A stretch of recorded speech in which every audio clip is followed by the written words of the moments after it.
ইনকিলাব মঞ্চের মুখপাত্র শরীফ ওসমান হাদিকে গুলি করার সন্ত্রাসীদের গ্রেফতারে অন্তর্বর্তী সরকারকে ২৪ ঘন্টার আলটিমেটাম দিয়েছে ইনকিলাব মঞ্চ।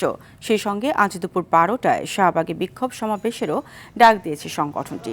শুক্রবার রাতে রাজধানীর এভার কেয়ার হাসপাতালের সামনে প্রেস ব্রিফিংয়ে এই আলটিমেটাম দেন ইনকিলাব মঞ্চের সদস্য সচিব আব্দুল্লাহ আল জাবের। এ সময় তিনি বলেন, যদি ওসমান হাদির কিছু হয় তাহলে ইন্টারিম সরকারকে এই দায়ভার নিতে হবে।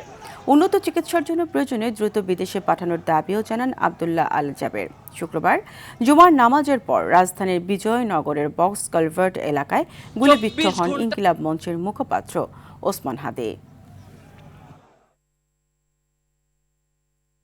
২৪ ঘন্টার মধ্যে যারা ওসমান হাদির বুকে গুলি চালিয়েছে তাদেরকে গ্রেফতার করতে হবে।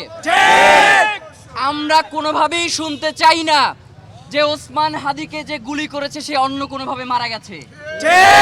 আমরা জানতে চাই আইন শৃঙ্খলা বাহিনী তাকে গ্রেফতার করবে এবং এর পিছনে কারা কারা রয়েছে তাদেরকে খুঁজে বের করবেন।